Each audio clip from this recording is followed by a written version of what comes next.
If you're watching this video, there's a good chance you know who I am. If you don't know me, you probably know someone who does. For the latter group, let me introduce myself. My name is Michael Huffnagel.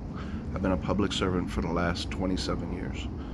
During the course of each year, I work with several different charities. I help feed people, I help build homes, I help fix up parks. A lot of people that I know have said that I'm a good person for this.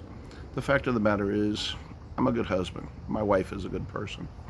And she's learned these traits from growing up in family islands of the Bahamas. The family islands are the outskirt islands that most people don't visit during their trips to the Bahamas and don't even realize some of them are there. Her mother is from the island of Abaco. You may know the name. It was hit by a horrendous hurricane last year. And her father is from Mayaguana. Mayaguana is a small island. It sits at the halfway mark between Florida and Puerto Rico. That's who I want to talk to you about today. Mayaguana is 108 square miles. Sounds pretty big, but I call it a little island because there's just over 300 people on the island. There's 3 different settlements: Betsy Bay, Pirates Well, and Abraham Bay. Each one of these settlements have their own things that everybody can use. There's 1 clinic in the island, there's 2 schools, there's some shops. Don't look for a store, you won't find any. Besides the shops, you'll have small restaurants that are in people's homes. I only know of 1 hotel on the island. There are several cabanas and smaller homes to be rented out, but all in all, they all rely on each other. 300 plus people, there's not a whole lot of relying on each other that can be done beyond just survival. Within this city, or within these villages, they'll have things for the elderly, they'll have things for the children, they'll have things for people to do, but the other villages that are away, or the other settlements, they won't be able to make their way across to get there. Although there's cars on the island, not everybody has cars. Not everybody has access to cars. One of the things that they're in desperate need of in this island is some type of transportation to get kids to go and do things that kids do when they learn. After school care type issues, or lack of school now that there's no school going on, people helping them with their schoolwork. You have elderly people who need help getting to and fro.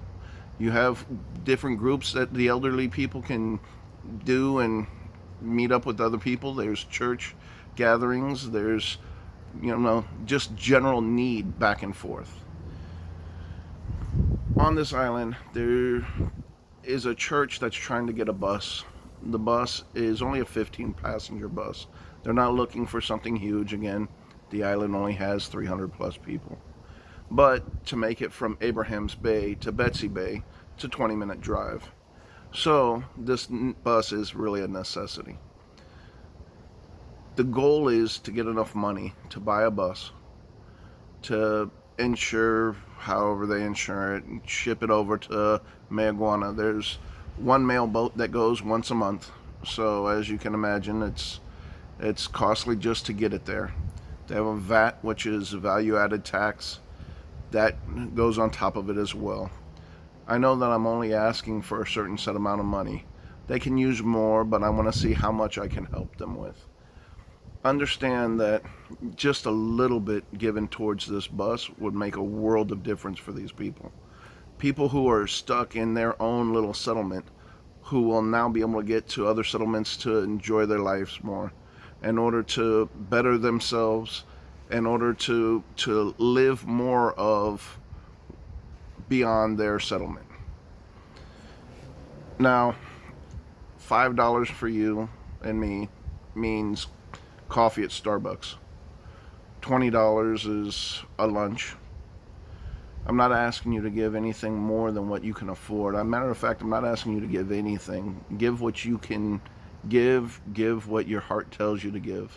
But if you can't give anything, please share this GoFundMe page. Share it to your contacts, share it to your page on your social media. That way other people can see it, and if they're inclined to give towards this need, then they can. that's still you helping. Understand that when I do my charitable donations via my time, my money, my skills during the year, it's actually kind of selfish. I'm looking for the feeling that comes back out of it. And it's the same feeling that you can get by giving just a small amount of money. I appreciate you listening. Thank you for taking the time.